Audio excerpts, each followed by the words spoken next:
नमस्कार, जय हिंद, राधे राधे विद्यार्थियों। स्वागत है आपका अपने प्लेटफॉर्म आगाज क्लासेस पर। आशा करता हूँ सभी स्वस्थ और तंदुरुस्त होंगे और लगे हुए होंगे अपनी समीक्षा अधिकारी की तैयारी में। तो विद्यार्थियों, जैसा कि आप देख पा रहे हैं कि भारत में यह हमारी क्लास भारत में क्रांतिकारी आंदोलन इस वाले टॉपिक पर रहेगी। भारत में क्रांतिकारी आंदोलन। अब अभी इससे पहली जो क्लास थी विद्यार्थियों, मैंने करवाया था कांग्रेस में गरम दल और नरम दल। तो ऐसा क्या जरूरत पड़ी कि क्रांतिकारी आंदोलन की आवश्यकता पड़ी?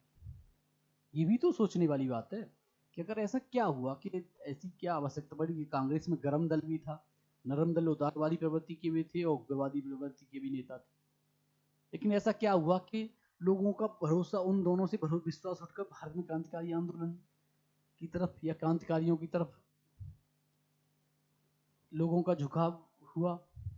तो विद्यार्थियों, मैं आपको बता दूं कि अगर आवश्यकता की जैसे चर्चा होगी तो आपको मैं बताऊं कि जो नरमपंथी जो दल थे या नरमवादी आप कह सकते हो या नरम दल का वो था, तो नरमपंथी राजनीति अव्यवहारिक हो गई एवं गर्मपंथी राजनीति भी असफल हो रही थी, क्योंकि नरमपंथी जो राजनीति थी वो अव्यवहारिक हो गई और गर्मपंथी राजनीति अगर उसकी जगह जो विकल्प के रूप में आई गर्मपंथी राजनीति, वह भी असफल हो रही थी। तो लोगों का बम और पिस्तौल पर विश्वास होगा कि अब हम लड़ कर लेंगे या हम किसी को मार कर या इनको भगा कर ऐसे दबाव में उस तरीके से लेंगे, तो इस पर विश्वास जागा। और जैसे ही बम और पिस्तौल की राजनीति में विश्वास जागेगा तो सरकार की में आप देखोगे कि सरकार जो दमनात्मक कार्यवाही कहीं भी करेगी तो उसमें जो युवक युवतियों का या कह सकते हो लोगों का विरोध होगा, विरोध प्रदर्शन करेंगे और विरोध करेंगे तो उसको विरोध उग्र हो जाएगा तो फिर पिस्तौल और बम सबका प्रयोग करेंगे। तो वही क्रांतिकारी जो देश के लिए बम और पिस्तौल का प्रयोग करेगा, वही विद्यार्थियों क्रांतिकारी आंदोलन में या क्रांतिकारी बोला जाएगा। इसी में जब नाम आते हैं तो मैंने सबसे पहले वीडी सावरकर और सचिन नाथ सान्याल ये सब आता है। मैडम भीकाजी कामा की भी आती है, जिसे क्रांतिकारियों की माँ बोला जाता है। तो जब आप देखोगे कि जो क्रांतिकारी आंदोलन के जो समर्थक थे वो बल के द्वारा या आप कह सकते हो कि अपनी क्षमता के द्वारा या अपने बल के द्वारा अपने बल से ब्रिटिशों को रोकने में विश्वास रखते थे। तो ये भी एक आपको मैंने आसान भाषा में समझा दिया। क्रांतिकारियों की जैसी चर्चा होगी तो वो समझाए। इसके बाद जैसे ही हम आगे बढ़ेंगे तो आप देखोगे जब क्रांतिकारियों की चर्चा होगी तो क्रांतिकारियों की सबसे पहले चर्चा होती है एक गुप्त संस्था अभिनव भारत। जो प्रश्न पूछा जाता है ना, अभिनव भारत गुप्त संस्था का गठन वीडी सावरकर ने 1904 में नासिक महाराष्ट्र में किया था। महाराष्ट्र विद्यार्थी महाराष्ट्र में किया। वीडी सावर के द्वारा 1899 में स्थापित मित्र मेला ही 1904 में एक गुप्त संस्था अभिनव भारत के रूप में परिवर्तित हो गई या परिवर्तित की गई विद्यार्थियों। तो ये कई बार पूछा गया, तो इस पर आप ध्यान रखना कि जो 1899 में मित्र मेला नामक जो संगठन वीडी सावर के द्वारा बनाया गया था, उसी को 1904 में एक गुप्त संस्था अभिनव भारत में परिवर्तित कर दिया गया। तो वही है कुछ जो 99 में मित्र मेला था, वही बाद में जाकर अभिनव भारत के रूप में परिवर्तित होगा। वीडी सावरकर ने मेजनी की जीवनी और भारत का स्वतंत्रता संग्राम 1857 नामक पुस्तक लिखी। ब्रिटिश कैद से मुक्त होने के लिए एक चलते हुए जहाज से, ये चलते हुए जहाज है विद्यार्थियों, चलते हुए जहाज से कूद पड़े थे। तो ये भी प्रश्न पूछा गया विद्यार्थियों कि कौन चलते हुए ब्रिटिश कैद से मुक्त होने के लिए चलते हुए जहाज से कूद पड़ा, तो वीडी सावरकर। 27 सितंबर 1925 को हेडगेवार ने राष्ट्रीय स्वयंसेवक संघ आरएसएस जिसे बोला जाता है वर्तमान राष्ट्रीय स्वयंसेवक संघ की स्थापना की थी। इसका मुख्यालय नागपुर महाराष्ट्र में है। ये भी विद्यार्थियों महाराष्ट्र है। मुझे लग रहा है टीम ने महाराष्ट्र शब्द से कुछ ज्यादा ही खुंदक है, जिसे हम बिगाड़ के ही रखा है। हर जगह महाराष्ट्र शब्द गलत है।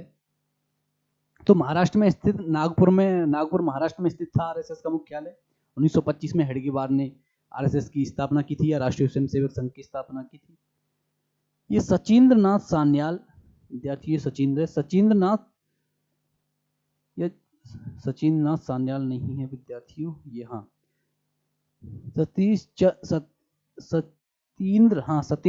सत्येंद्र नाथ मुखर्जी ने युगांतर पार्टी का नेतृत्व किया। ये युगांतर अनुशीलन समिति तथा गदर पार्टी सरीखी क्रांतिकारी समितियों को के सक्रिय सदस्य थे। इन्हें बाधा जतिन बोला जाता था। जतीन्द्र नाथ मुखर्जी है विद्यार्थी, जतीन्द्र नाथ मुखर्जी, जिन्हें वाघा जतिन बोला जाता था। वाघा नहीं विद्यार्थी, वाघा जतिन के नाम से भी जाना जाता था। इससे आगे जैसे ही हम बढ़ेंगे तो अनुशीलन समिति की जब चर्चा होगी तो अनुशीलन समिति की स्थापना मूलतः प्रथम मित्र या पी मित्रानी और पुलिन दास द्वारा की गई। बारिंद्र कुमार घोष तथा भूपेंद्र नाथ दत्त के सहयोग से वर्ष 1907 में कलकत्ता में क्रांतिकारी संगठन के रूप में अनुशीलन समिति का पुनर्गठन किया गया। अरविंद घोष भी इससे जुड़े हुए थे। तिलक को लोकमान्य विशेषण क्रांतिकारी आंदोलन के समय प्राप्त हुआ। यह भी कई बार पूछा गया विद्यार्थी, तो इस पर भी आप ध्यान रखना। 1908 की 12 डकैती है विद्यार्थी, ये 12 है, 12 डकैती का स्थान पूर्वी बंगाल में अवस्थित था। 12 डकैती या बर्रा डकैती, कहीं कहीं जैसे बर्रा नजर आता है तो बर्रा डकैती लिख लो, ये बर्रा डकैती या 12 डकैती। बर्रा डकैती करने वाले क्रांतिकारियों के समूहों को पुलिन बिहारी दास ने नेतृत्व प्रदान किया। क्रांतिकारियों के द्वारा यह पहला साहसिक कार्य था। साहसिक विद्यार्थी, ये साहसिक है, यहाँ भी वर्तनी अशुद्धि है, तो साहसिक कार्य था। 30 अप्रैल 1908 में बिहार के मुजफ्फरपुर में खुदीराम बोस और प्रफुल्ल चाकी और खुदीराम बोस, कई बार पूछा गया विद्यार्थी, तो इस पर आप ध्यान रखना।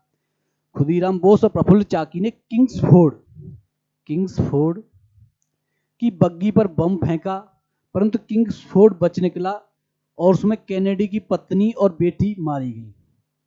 उन दोनों की मृत्यु हो गई विद्यार्थियों। तो कब हुआ था? किंग्सफोर्ड की बग्गी पर खुदीराम बोस और प्रफुल्ल चाकी ने कब बम फेंका? 30 अप्रैल 1908 को। तो ये पॉइंट भी ध्यान रखना, ये सब प्रीवियस ईयर में पूछे गए प्रश्न है। सीआर दास या चित्तरंजन दास ने अलीपुर षड्यंत्र मामले 1908 में अरविंद घोष का बचाव किया था। अक्टूबर 1924 में हिंदुस्तान रिपब्लिकन एसोसिएशन HRA की कानपुर में स्थापना की गई। इसके संस्थापक सदस्यों में आप देखोगे तो संस्थापक सदस्यों में सचिंद्र नाथ सान्याल, नाथ भी है बीच में, जो अध्यक्ष थे। राम प्रसाद बिस्मिल, जोगेश चंद चटर्जी, चंद्रशेखर आजाद, यह सभी शामिल थे विद्यार्थियों। तो ये नाम कई बार बार पूछता है, तो इन नामों पर आप ध्यान रखना। और राम प्रसाद, और सीधे पूछता है कि वह कौन सा क्रांतिकारी था जिसने जेल में पीने के लिए दूध दिया था, उसे अस्वीकार कर बोला था कि मैं अब सिर्फ अपनी माँ का दूध पीऊंगा। यह बिस्मिल थे, ये कई बार पूछा गया है। तो राम प्रसाद बिस्मिल ने फांसी से पूर्व पीने हेतु दिए गए दूध को अस्वीकार कर दिया और कहा कि अब मैं केवल अपनी माँ का दूध पीऊंगा। काकोरी कांड में शामिल होने की वजह से बिस्मिल को गोरखपुर में फांसी दी गई। यह कई बार पूछा गया कि बिस्मिल को कहाँ फांसी दी गई, और इन्होंने सरफरोशी की तमन्ना गीत लिखा था। अब काकोरी कांड को विद्यार्थियों, अब मैं वर्तमान में आपको बता दूं कि काकोरी कांड को काकोरी ट्रेन एक्शन कर दिया गया है, ट्रेन एक्शन। तो आप ध्यान रखना, काकोरी कांड नहीं लिखना है। अगर जैसे पीसीएस में कोई मेंस लिखता है तो उसमें मैं फैक्ट बता रहा हूँ। काकोरी ट्रेन एक्शन कर दिया गया है। और बिस्मिल की अगर चर्चा करें तो इन्होंने सरफरोशी की तमन्ना अब हमारे दिल में है, ये गीत लिखा। इससे आगे जैसे ही हम बढ़ेंगे तो काकोरी कांड की अगर चर्चा करें, या काकोरी कांड की जगह ये अब गलत लिखा हुआ है, इसे काकोरी ट्रेन एक्शन।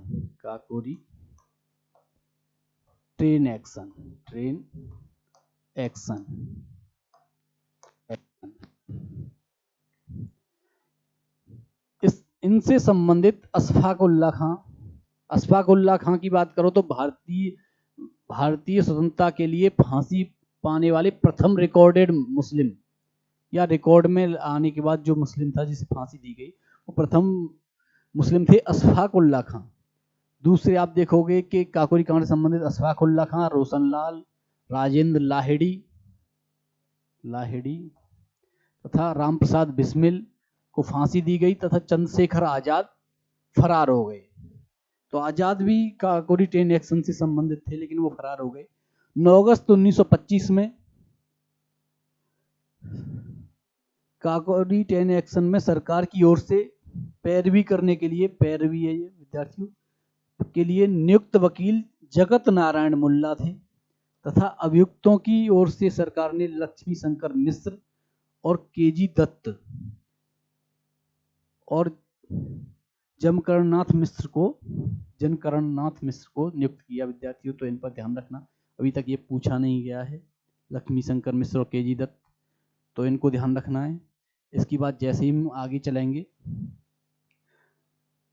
तो विद्यार्थियों दरो दीवार है, यह दरो दीवार पे हसरत की नजर करते हैं, खुश रहो अहले वतन है ये, अहले वतन हम तो सफर करते हैं।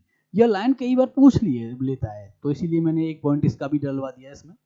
यह किसने लिखी? वो वाजिद अली शाह, अवध का जो नवाब था वाजिद अली शाह, उसके द्वारा यह विद्यार्थियों लिखी गई थी। तो यह लाइन कई बार पूछ लेता है और क्रांतिकारी आंदोलन से ही जुड़ी हुई यह लाइन है।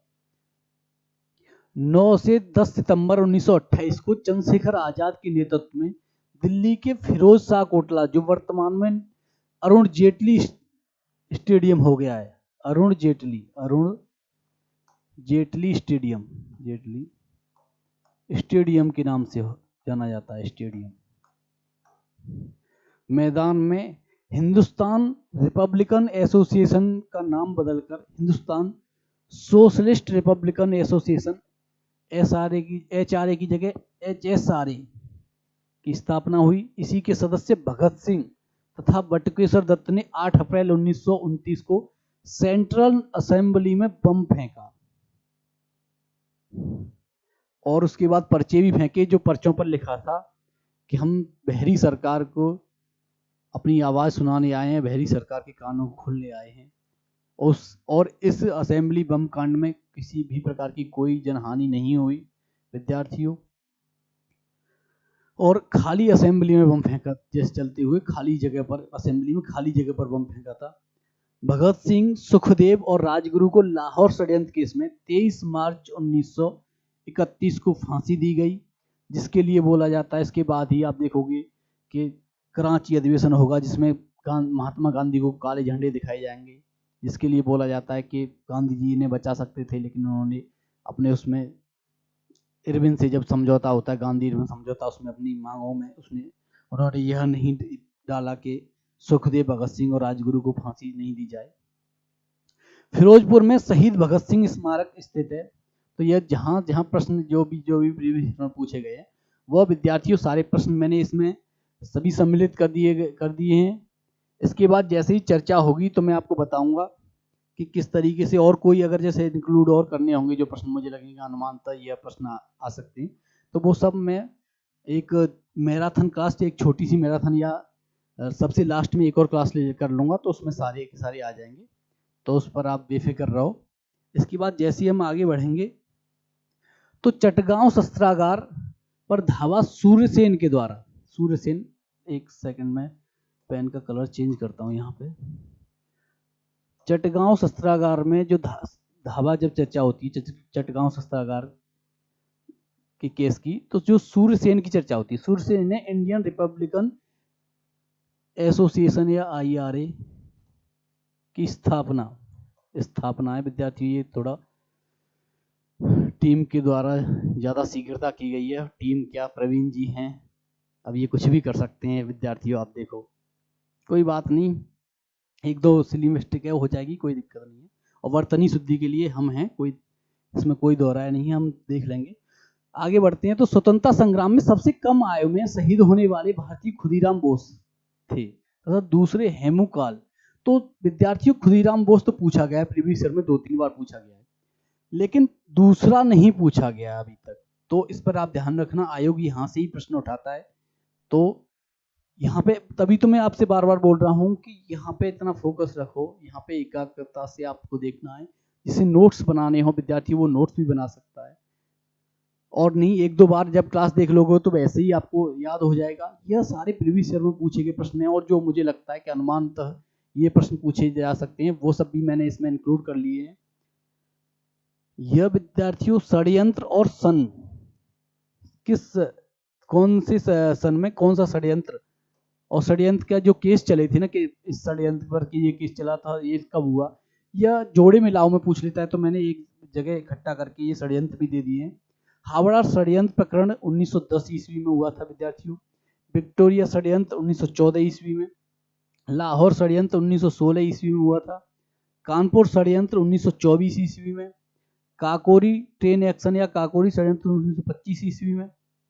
मेरठ षड्यंत्र मामला 1929 ईस्वी में हुआ था, और लाहौर का दूसरा षड्यंत्र 1931 ईस्वी में विद्यार्थी हुआ था। इससे आगे जैसे हम बढ़ेंगे तो काकोरी केस या काकोरी ट्रेन एक्शन के बाद जो केस था वो अभियुक्तों के बचाव हेतु गोविंद वल्लभ पंत की अध्यक्षता में एक समिति का गठन हुआ। और अब यहाँ नीचे मैंने जो संगठन भी पूछ लेता है, संगठन और उसके संस्थापक, और जोड़े मिलाओ में ही पूछता है यह भी प्रश्न, और पूछता क्या ये वाला प्रश्न तो पूछा भी गया है। HRA के संस्थापक रामप्रसाद बिस्मिल थे। HSRA के संस्थापक चंद्रशेखर आजाद, जो अरुण जेटली स्टेडियम में या फिरोजा कोटला स्टेडियम मैदान में हुआ था। रिवोल्ट ग्रुप, एक रिवोल्ट ग्रुप आता है, नाम आता है विद्यार्थियों, रिवोल्ट ग्रुप, इसकी अध्यक्षता सूर्य सेन ने की। पंजाब नौजवान सभा की स्थापना भगत सिंह के द्वारा की गई विद्यार्थियों। सभा यहाँ नहीं आएगा, सभा यहाँ नहीं आएगा, यहाँ आएगा विद्यार्थियों, तो आप इस पर ध्यान रखना। पंजाब नौजवान सभा, इसकी स्थापना भगत सिंह के द्वारा की गई। इसके आगे जैसे हम बढ़ेंगे तो निष्क्रिय विरोध या निष्क्रिय प्रतिरोध के सिद्धांत का प्रतिपादन अरविंद घोष ने अपनी पुस्तक वंदे मातरम में किया विद्यार्थियों। ये वंदे मातरम है, वंदे मातरम में किया। सुभाष चंद्र बोस ने फॉरवर्ड ब्लॉक की स्थापना की, यह भी कई बार पूछ लेता है तो यह भी मैंने इसमें इंक्लूड कर दिया है। जनवरी 1932 में बीना दास ने दीक्षांत समारोह में उपाधि ग्रहण करते समय बहुत नजदीक से गवर्नर पर गोली चलाई, लेकिन गवर्नर बच निकला। तो सीधे सीधे आपसे पूछेगा कि वह कौन सी महिला थी जिसने दीक्षांत समारोह में डिग्री ग्रहण करते हुए या उपाधि ग्रहण करते हुए गवर्नर पर गोली चलाई, वो बीना दास, और ये पूछा भी गया है महिलाओं पर जो चर्चा होती है। तो भगत सिंह ने कहा कि आलोचना और स्वतंत्र चिंतन एक क्रांतिकारी की दो विशेषताएं। यह विद्यार्थी प्रश्न नहीं पूछा गया है, लेकिन यह जो लाइन है यह कई बार जैसे सीधे सीधे पूछ लेता है, तो हो सकता है कि पूछ ले, इसलिए मैंने इसमें इंक्लूड किया है। दूसरा टॉपिक आता है विद्यार्थियों भारत के बाहर क्रांतिकारी गतिविधियां। भारत के बाहर, क्योंकि जो क्रांतिकारी गतिविधि थी वो भारत में ही नहीं रही, भारत के बाहर भी हुई, और भारत के बाहर ही चर्चा होगी, जिन्हें क्रांतिकारियों की माँ बोला जाता है, मैडम भीकाजी कामा या मैडम भीकाजी रुस्तम कामा जिन्हें बोला जाता है, पूरा नाम इनका। फरवरी 1905 में लंदन में श्यामजी कृष्ण वर्मा, ये वर्मा है विद्यार्थियों, श्यामजी कृष्ण वर्मा ने इंडियन होम रूल सोसाइटी की स्थापना की। इन्होंने ही इंडिया हाउस की भी स्थापना की। यहाँ से सोशियोलॉजिस्ट नामक समाचार पत्र या सोशियोलॉजिस्ट नामक समाचार पत्र भी प्रकाशन किया गया। प्रकाशन है विद्यार्थियों, ये प्रकाशन किया। वर्ष 1913 में सोहन सिंह भाकना, आपको ये ध्यान रखना है, सोहन सिंह भाकना ने Hindustan association of the Pacific coast नामक संस्था की स्थापना की। स्थापना यूएसए में की। इनसे ही गदर नामक एक अखबार निकाला जाता था, जिससे इसका नाम गदर पार्टी पड़ा। गदर पार्टी मैंने शुरुआत में करवाया था कि गदर पार्टी, मेन जो गदर पार्टी का नाम था वो था Hindustan association of the Pacific coast, जिससे गदर नामक समाचार पत्र निकाला जाता था, जिसके नाम पर इसका नाम गदर पार्टी पड़ा विद्यार्थियों। लाला हरदयाल इसके संस्थापक सदस्य थे या इस संस्था के मनीषी पथ प्रदर्शक थे। गदर क्रांतिकारियों का आधार स्थल पश्चिमी अमेरिका थी या सैन फ्रांसिस्को नगर था। पश्चिमी अमेरिका या सैन फ्रांसिस्को नगर था।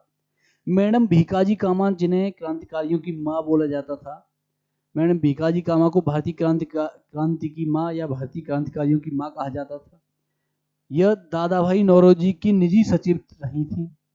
इनके माता पिता पारसी थे। इन्होंने जर्मनी के स्टुअर्टगार्ड में आयोजित अंतरराष्ट्रीय सोशलिस्ट सम्मेलन में भारतीय स्वाधीनता का झंडा सर्वप्रथम फहराया। तो यह जो मैंने आपको एक स्टेटमेंट जो अभी करवाया है उसमें 3 प्रश्न हैं। पहला प्रश्न, क्रांति की माँ कैसे कहा जाता है या क्रांतिकारियों की माँ मैडम भीकाजी कामा को। सर्वप्रथम किसने स्टुअर्टगार्ड में या जर्मनी में अंतरराष्ट्रीय सोशलिस्ट सम्मेलन में भारतीय स्वाधीनता का झंडा फहराया, मैडम भीकाजी कामा ने। तीसरा, सीधे इनके माता पिता भी पूछ लेता है तो आपको ध्यान रखना पारसी थे। मदन लाल धींगरा की जब विद्यार्थी चर्चा करें तो मदन लाल धींगरा जिनके द्वारा कर्जन वैली की हत्या की गई तथा ऊधम सिंह, इन्होंने माइकल ओ डायर की हत्या की थी इंग्लैंड में जाकर। इंग्लैंड में अंग्रेज अधिकारियों की हत्या के आरोप में फांसी की सजा मिली दोनों को विद्यार्थियों। कामागाटा मारू प्रकरण बाबा गुरदीप सिंह, कामागाटा मारू है ये विद्यार्थियों, यह टा है। कामागाटा मारू प्रकरण से संबंधित अगर कोई पूछा जाएगा। वैसे कामागाटा मारू एक विस्तार से एक जापानी जहाज का नाम है, ये मैं करवाऊंगा अगर और जैसे विस्तार से, इसीलिए मैं पॉइंट टू पॉइंट, क्योंकि यह हमारी समीक्षा अधिकारी परीक्षा के लिए है। बाकी यूपी पीसीएस का मैंने आपको बोला था कि यूपी पीसीएस की मैं आधुनिक भारत की एक मैराथन लूंगा जो 7 से 8 घंटे की लगभग होगी, या कोशिश करूंगा कि उससे पहले, लेकिन 4 या 5 घंटे में लगभग कवर हो जाए। उसमें विस्तार से डिटेल से हर कॉन्सेप्ट की चर्चा होगी, हर प्रकरण की। अभी आप बस इतना समझ लीजिए कि कामागाटा मारू प्रकरण बाबा गुरदीप सिंह संबंधित थे और यह कामागाटा मारू ये जापानी जहाज का नाम है। इंडिपेंडेंस लीग की स्थापना रास बिहारी बोस ने जून 1942 बैंकॉक में की थी। और रास बिहारी बोस, विद्यार्थियों यहाँ आपको कंफ्यूजन होगा, ये मैं बता दूं कि रास बिहारी बोस एक क्रांतिकारी नेता थे और रास बिहारी घोष एक उदारवादी नेता थे। तो रास बिहारी घोष और बोस में आपको अंतर समझना है। इसके आगे जैसे ही हम बढ़ेंगे तो आज की मुझे लग रहा है क्रांतिकारियों वाली क्लास हमारी हो गई। तो विद्यार्थियों आज की क्लास को यहीं विराम देते हैं। मिलते हैं फिर कल नए जोश और नई उमंग के साथ। जय हिंद, राधे राधे।